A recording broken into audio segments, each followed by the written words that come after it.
Hello everybody, Mr. Oza here. Welcome to summer school week number 5. This is your final assignment of the unit. So I want to thank you for joining me throughout this unit. Let's jump right into the last assignment. Here we go. Some instructions for this assignment. This should look pretty familiar. Number 1, watch this video. Already doing that, which is great. Number 2, you're going to watch the documentary 13th on either Netflix or YouTube. You can choose whatever streaming service you prefer there. It's available on both. And third and finally, you're going to complete the assignment over on Google Classroom. So 3 simple steps to get this assignment done. All right, why study African American films? This is the essential question that we have been going over every single week. So let's take a look at this essential question through the lens of the nonfiction that we are going to watch this week. So we have been learning about this ethnic group, the African American group, through their fiction. Spike Lee movies, Imperial Dreams, last week Moonlight. Now that we're done watching those fiction stories, which of course were based in a lot of the, producers, writers, personal experiences, overall, they are fictitious stories, although they might be based in real people's experiences. I'll just refer to them as fiction. Now we look at nonfiction to see the actual causes of this racial inequality. All right, why do this? Learning about systemic racism, we can maybe create more awareness and thus creating a better future.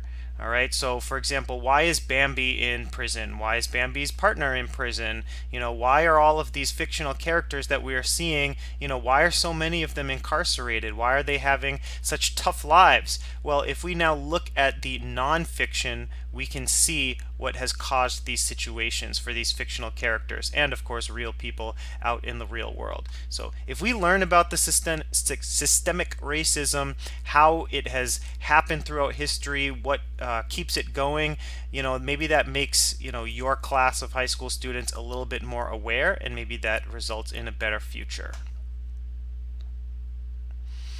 All right, so let's jump into this documentary 13th. It was released in 2016. To keep it simple, what is the topic of this documentary? This is the intersection of race, justice, and mass incarceration. So incarceration, people being put into prisons at extremely large numbers and growing numbers throughout the course of American history. So where did the documentary get its title, 13th? It is titled after the 13th Amendment of the United States Constitution. The 13th Amendment abolished slavery, meaning that it ended slavery, except for one loophole.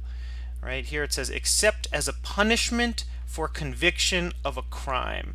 So if you are convicted of a crime, that opens you up to becoming a slave, which is a big loophole in what is kind of celebrated as this great part of the Constitution, saying no more slaves. In the 1860s, Abraham Lincoln, signed off on the 13th Amendment, and it was, widely celebrated. But people don't always talk about the fact that, if you're convicted of a crime, then that 13th Amendment is kind of null and void.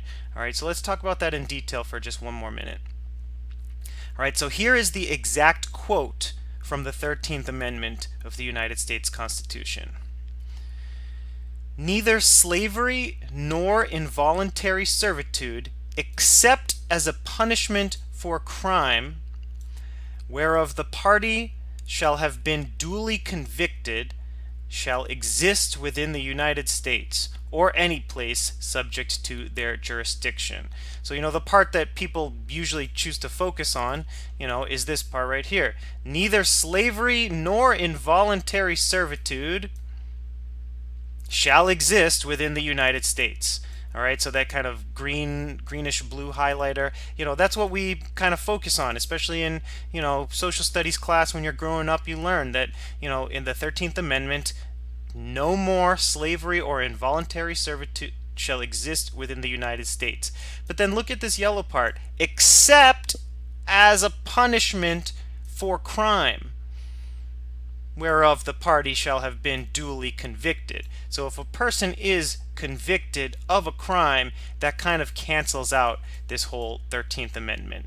And so this documentary is going to get deep into the result of this loophole. Throughout history, people who have been trying to keep racism alive and keep slavery alive in a new incarnation have taken advantage of this loophole.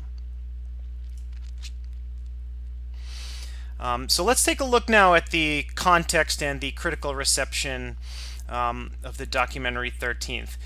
First of all, the context. It was released prior to the 2016 election of Donald Trump. So this was released in October of 2016, right before Trump was elected. And although, it's not really... they do mention the election, the upcoming election, and it is a very small fraction of the documentary itself. The documentary is looking more at history and the past and the cause for mass incarceration and the cause of systematic racism. But there is a pretty important part in there that does talk about the election, specifically Donald Trump's kind of attitude towards this whole issue. As far as the critical reception is phenomenal to this documentary. It was the kind of highest praise, in my opinion, was the nomination for the Academy Awards Best Documentary Feature. So the Academy Awards, also known as the Oscars, it was nominated for the Best Documentary Award, which is extremely high praise. Many people find the Academy Awards to be the kind of like #1, top awards show in the film industry. But aside from that, the documentary 13th has either won or been nominated for 45 major awards, including the Emmys, Critics' Choice, Peabody Awards, the Women Film Critics Circle Awards, MTV Movie and TV Awards, and many, many more. So either a victor or nominated for 45 major awards. So, if you're into the critical reception thing, if you're one of those people who wants to know, what the critics have said about a certain film before you watch it, just know that this is a highly, highly acclaimed documentary. Alright, so normally this is the part of the video where we would talk about some of the main characters, we would talk about some of the themes. We've already kind of talked about the thematic situation going on here in 13th, but it's a non-fiction film, so I will just tell you instead of talking about fictional characters, I'll just tell you about some of the things that I learned while watching this documentary. So some kind of interesting facts that really opened my eyes while I watched this for the first time. One thing I did not know was that the United States prison population doubled from 1990 to 2000. All right, it went from 1 million people to 2 million people. So over the course of 10 years, we doubled our prison population. And one of the most interesting parts of this documentary, one of the most kind of important reasons for this documentary existing, is to explain why and how that happened. To put 1 million people in prisons over the course of 10 years is extreme. I mean, think about the entire history of this country, right? The entire history of this country dating back to 1776 when we became an independent nation. From that time, over 200 years, building your way up to 1990, you put 1 million people in prison. I mean, that's a lot of people, but it took over 200 years to get the number that high. And then in 10 years, double the amount of prisoners. That was an absolutely mind-blowing statistic to me, so I wanted to share that with you. Another thing that I learned about was the American Legislative Exchange Council, also known as ALEC. Now, this is one of the more interesting parts of the documentary to me. A little bit confusing, but I'll do my best to explain it right now. So, legislation basically means law, creating law. A legislator is a person who writes laws. They are elected by the population, by people like you and me. They go vote and they vote for their legislators. They're lawmakers. So the American Legislative Exchange Council is basically an organization that writes laws. Only thing is, they're not elected by anyone. They are a group of corporations that make profits. Think of companies that sell, soda and cars and clothes and stuff like that. These companies exist to make a profit. So a bunch of these companies all come together and they actually create laws. Now, those laws don't automatically become the law of the land. The elected legislators have to introduce these laws to the public and have the legislation sign off on these laws. But what happens is these corporations come together and they write laws that of course are going to benefit their corporations. Okay, and so then the ALEC, the Legislative Exchange Council, comes up with these laws and they hand them out to the actually elected legislators saying, hey, this is a great bill, you should pass it, you should try to get this through your local legislation, your state level legislation, and it'll be great, it'll benefit the corporations. Think about a prison, for example. Hopefully this example kind of makes it a little easier to understand.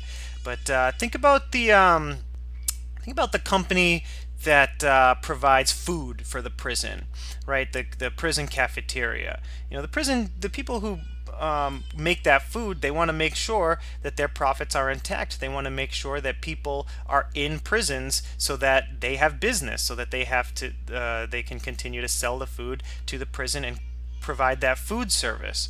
All right, so they essentially want people to be in prison to protect their profits. So they might, go to ALEC, the American Legislative Exchange Council, and say, "Hey, we need these laws that make it possible for people to go to jail. We need to, maybe increase funding for, militaristic police." In rural towns and areas. And so this really opened my eyes to how certain laws get passed, like laws that make it more likely for people to end up in prison. Hopefully the documentary itself does a better job of explaining it than I did, but hopefully that gives you just a kind of idea of what ALEC is all about.